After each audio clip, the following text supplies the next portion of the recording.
bienvenidos a este podcast en el cual vamos a hablar acerca de la importancia de las terapias de tercera generación con mi persona Ariana Martínez. Yo, Valentina Rivera. Yo, Dayana Saile.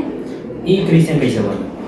Vamos a hablar por qué es importante. Para empezar, es importante porque estas terapias han estado revolucionando con el paso del tiempo, haciendo que esta sea más humanitaria, que se centre en lo que es terapia cliente-terapeuta y así enfocarnos en las emociones, el contexto que está pasando la persona.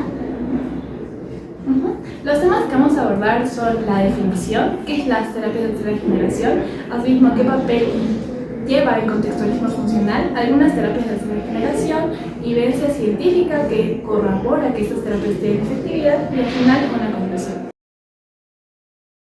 Que, como ya les mencionaba, esas terapias son una evolución de las terapias anteriores que se pueden utilizar en las terapias de primera generación, las terapias de segunda generación, en las cuales pues el contexto era muy diferente a la que son ahora. Entonces esa terapia de tercera generación se enfoca más en lo que es, como les mencionaba, acerca de la terapia paciente-cliente, en el cual se enfoca no en cambiar sus pensamientos, sino en ayudar al cliente a que éste pueda tener o pueda vivir plenamente cambiando no sus pensamientos, sino ayudando a afrontar su contexto, aceptando esas cosas.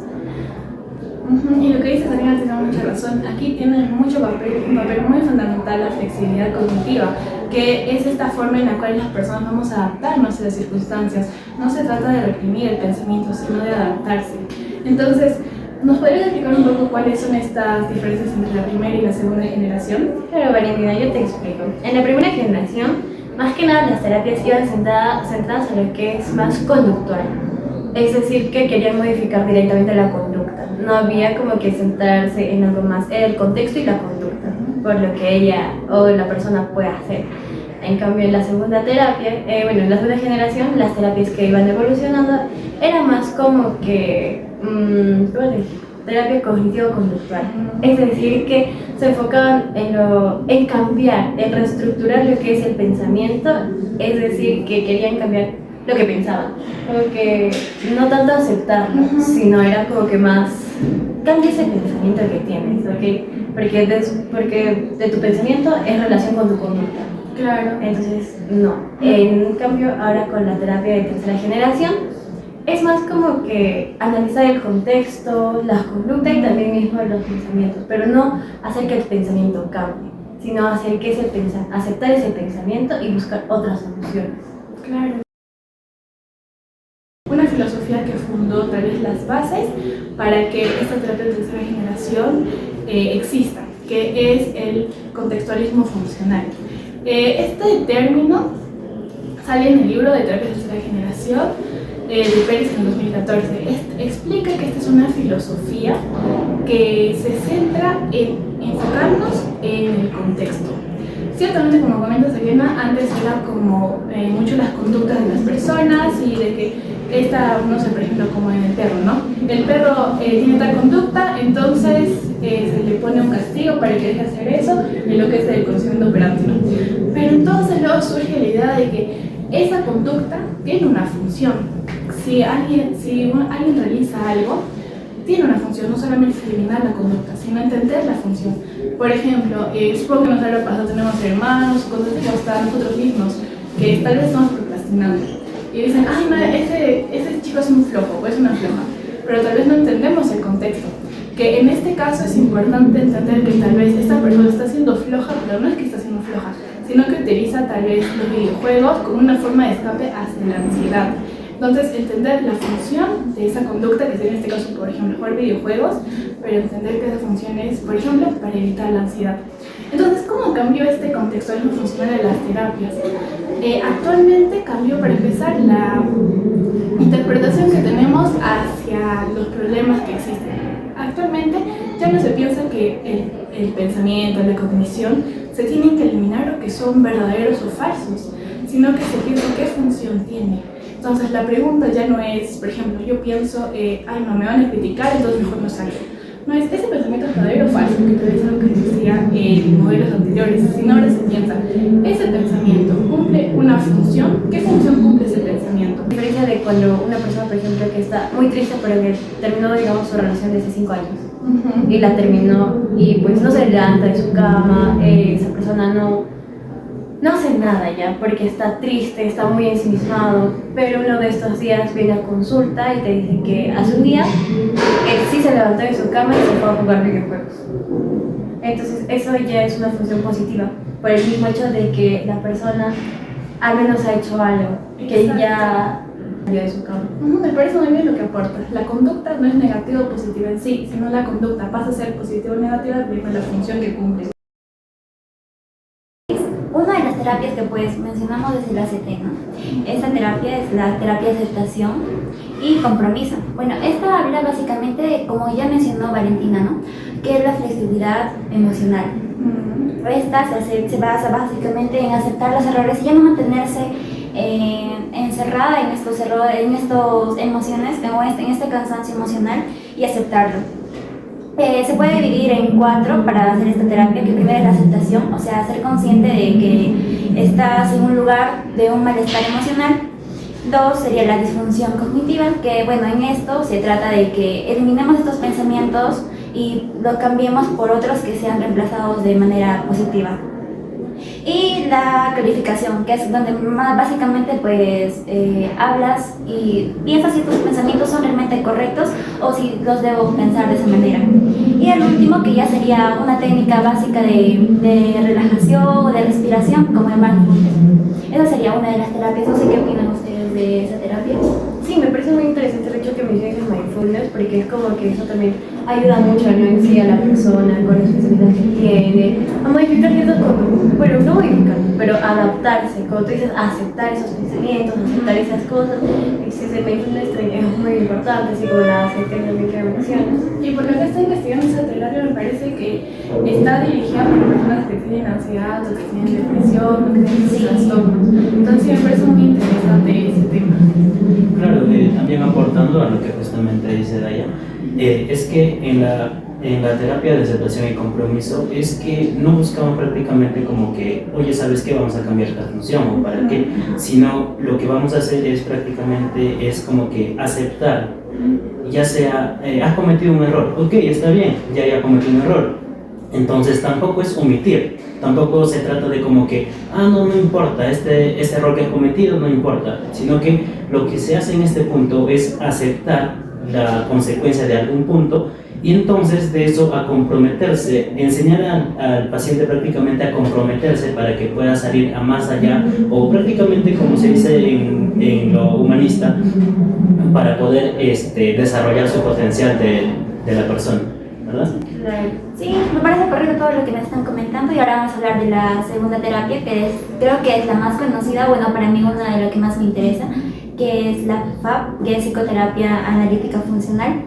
Creo que esta más que nada se basa en relación de terapeuta y paciente, donde creo que aquí no se busca cambiar lo que pienso decir o darle consejos así directamente. El terapeuta no va directo, no va diciéndole, tienes que hacer esto. Creo que el terapeuta más bien te ayuda a buscar tú misma tus propias soluciones de acuerdo a las sesiones, de acuerdo a las experiencias, de acuerdo a... Y también esto se puede generalizar, ¿no? Tanto, no solo en la sesión, sino también en su trabajo, en su familia, en sus estudios, en lo que sea. Y esto ayuda pues mucho a que la persona vaya mejorando, no solamente en una sesión, sino también en todo, ¿no?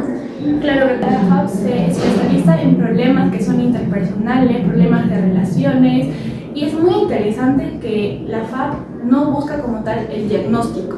De hecho, en el libro que menciona que no se busca un diagnóstico porque esto genera estigmatización, esto genera tal vez un papel de víctima, un papel de paciente.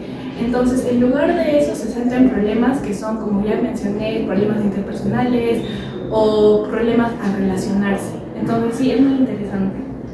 Y bueno, la última terapia, que es el DBT, que es la terapia del dialéctico conductual. Bueno, aquí se busca más que nada la validación del paciente, donde pues esto es en casos de que tienen trastornos severos, como un trastorno límite de la personalidad, como un trastorno así. Aquí es donde el terapeuta busca validar las emociones, ayudarle en su regulación emocional y así hacer que esta persona vaya mejorando y pueda tolerar el malestar a poco, ¿no? Me parece que esto tiene como 3 o 4 etapas. La primera es como algo individual, ¿verdad? Que se hace en el paciente. Luego es grupal, muy importante, el desarrollo de habilidades. Y luego llamadas telefónicas en caso de que el paciente sufra alguna recaída. Y lo importante es que sabemos que muchos de estos pacientes lamentablemente hacen lo que es el cutting, ¿verdad? O hacen lo que es dañarse a sí mismos. Entonces, esta terapia te da esas técnicas o esos recursos para dejar eso de lado, dejar esa incorrecta forma de afrontar ese problema, porque al final eso lo hacen para afrontar, pero darle herramientas que te ayuden a afrontar, pero que no sean negativas para ti. Claro, es muy interesante. Como mencionas, es aportar otro tipo de solución, ¿no? Porque muchas veces las personas que tú mencionas que practican el cutting es como que buscan una manera de aliviar ese dolor que están sintiendo, ese dolor emocional que no saben cómo afrontar, ¿no? Y de alguna forma el DBT ayuda a darnos, o bueno, a dar ese soporte de afrontamiento. O sea, ayudar a que salga a flote otra forma de afrontar, otras maneras de sobrellevar el problema. Vamos a hablar de la terapia de aceptación. En este punto vamos a ver que prácticamente tienen resultados positivos en la ansiedad y depresión. ¿Por qué? Porque en este punto es donde a la persona se le llegas a prácticamente ser más funcional mediante sus pensamientos. O sea, hacer que la persona acepte sus pensamientos negativos que en un inicio tendría, ¿no? Y entonces como que dar algunas herramientas para que prácticamente pueda volverse como que está bien, ya cometí este error, entonces voy a hacer algo más adicional para poder yo modificar alguna conducta que tenía anteriormente, ¿no? Te dirán, ¿no? ¿Qué artículo o qué autor dice que funciona? Según un artículo que menciona Luciano Rodríguez y Gutiérrez en el 2004, menciona prácticamente que los pacientes con depresión y ansiedad, como anteriormente lo decía, hay una notoria mejoría en lo que viene a ser después de la terapia con la aceptación y compromiso.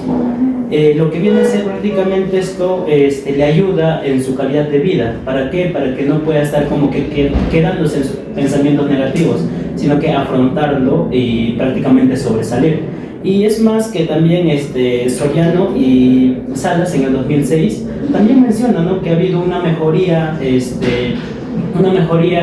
por así decirlo, notoria, porque también ahí han conseguido como que las personas con una lucha interna, por así decirlo, con inseguridades, sacar su mejoría y prácticamente como que su potencial en ese punto. Y ahora vamos a hablar de lo que viene a ser la DBT. En lo que viene a ser en DBT, pues prácticamente al inicio se ha formado como para tratar el TLP, como ya sabemos, ¿no? Pero en este punto vamos a hablar de lo que viene a ser los colaboradores de Lienham en el 1991, también en un estudio, ¿no?, que empezaron con personas con TLP, con pacientes, y entonces han notado también una mejoría, por así decirlo, muy eficaz para que pueda la persona volverse funcional en este punto, ¿no? Uno de Navarro y López en el 2013, que prácticamente ellos recalcan siempre que es más eficaz trabajar con DBT para personas con TLP. En este punto vamos, en la FAP prácticamente ahora lo que vamos a hablar es que el trastorno de la conducta interpersonal, en este punto se va a poner como que a centrarse en los problemas, como anteriormente habíamos visto, ¿no? Prácticamente enseñar a afrontar fuera de terapia, porque muchas veces lo que nosotros hacemos o lo que muchos pensarían es que, no, mira, es que solamente te va a enseñar para que cuando tú estés con el psicólogo es como que te vas a sentir muy seguro, y fuera del consultorio es como que ya salí del consultorio, ahora qué toca, ¿no? Entonces en ese punto es donde trabaja prácticamente FAP para que el paciente prácticamente sea funcional en la sociedad. Exacto. Colleger y Tassi en el 2000 prácticamente han señalado que la FAP ha sido más eficaz en lo que viene a ser en desarrollo de habilidades, ¿no? Ya sea personas que tienen ansiedad al hablar en público. En ese punto es prácticamente como que le enseñan una serie de técnicas para que puedan afrontar no solamente dentro del consultorio, sino que fuera de lo que viene a ser en su vida diaria, en la sociedad prácticamente. Eso sería todo con respecto a este capítulo del podcast, en el cual se ha hablado acerca de, como se menciona, todas las terapias de tercera generación y la evolución que se ha tenido a lo largo de los años. Ajá, y esto nos va a servir mucho en nuestro papel como psicólogos, ya que vamos a aprender a aplicar esta nueva generación de terapias para estar tal vez a la vanguardia, ¿no?, de estos nuevos conocimientos que se tienen y poder ser más eficaces al momento de tratar a los pacientes. Muchas gracias. Muchas gracias.